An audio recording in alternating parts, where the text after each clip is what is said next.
안녕하세요. 너와라TV 역사가 보여의 김여경입니다. 여러분, 오늘이 무슨 날인지 아십니까? 그렇습니다.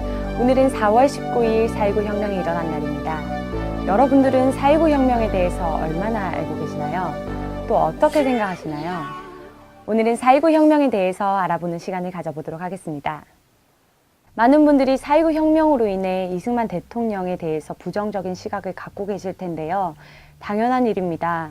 학창시절 교과서를 통해 배운 내용이나 대중적으로 알려진 내용들만 접하게 되면 이승만 대통령에 대해서 부정적일 수밖에 없습니다.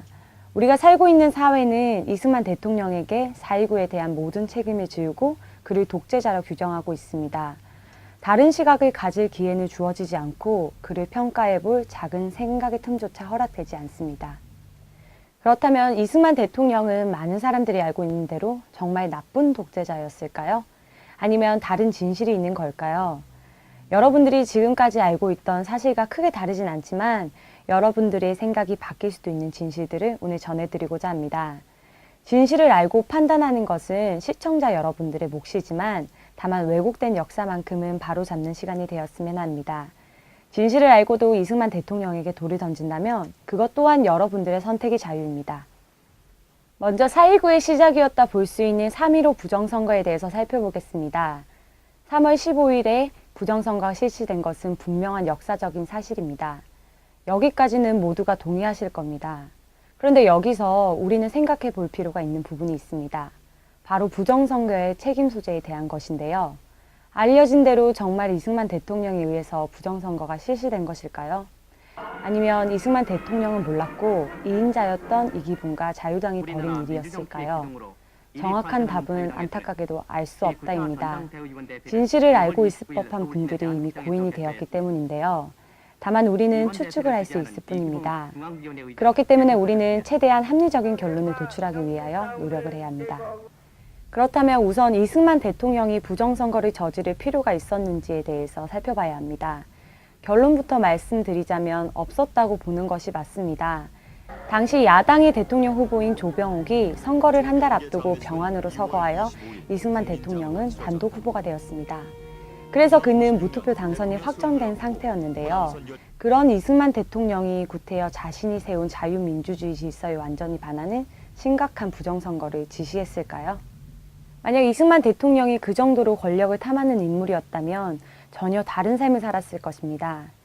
이승만의 생애를 살펴보면 조선 왕조 때도 일제강점기에도 공산주의 체제 아래서도 권력을 잡을 수 있는 기회가 여러 번 있었습니다. 그러나 이승만 대통령은 권력을 선택하지 않았고 민족을 위한 고생길을 택했습니다. 그런 이승만이 86세의 고령에 뒤늦게 권력을 탐했다는 것은 앞뒤가 맞지 않는데요.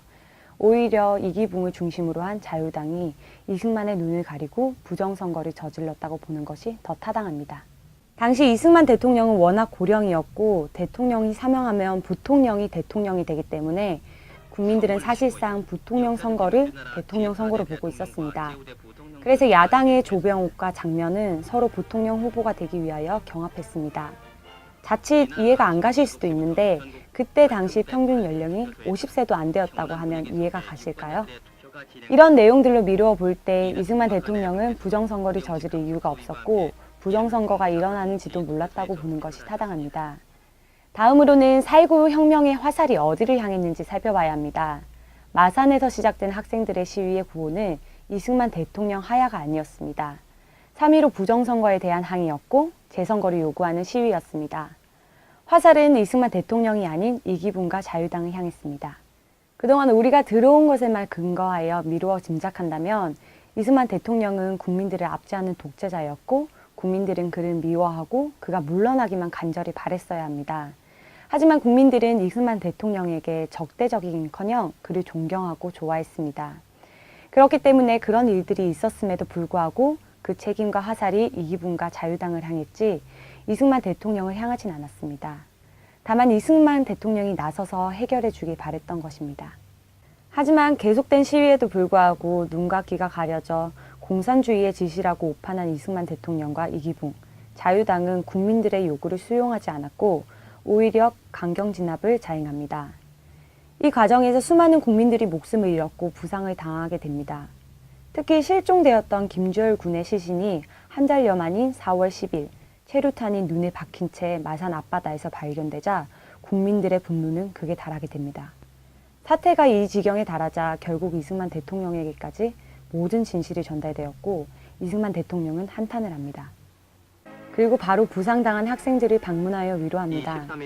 이승만 대통령은 병원에 찾아가 늙은 내가 총을 맞았어야 하는데 학생들이 희생당했다며 눈물을 흘립니다.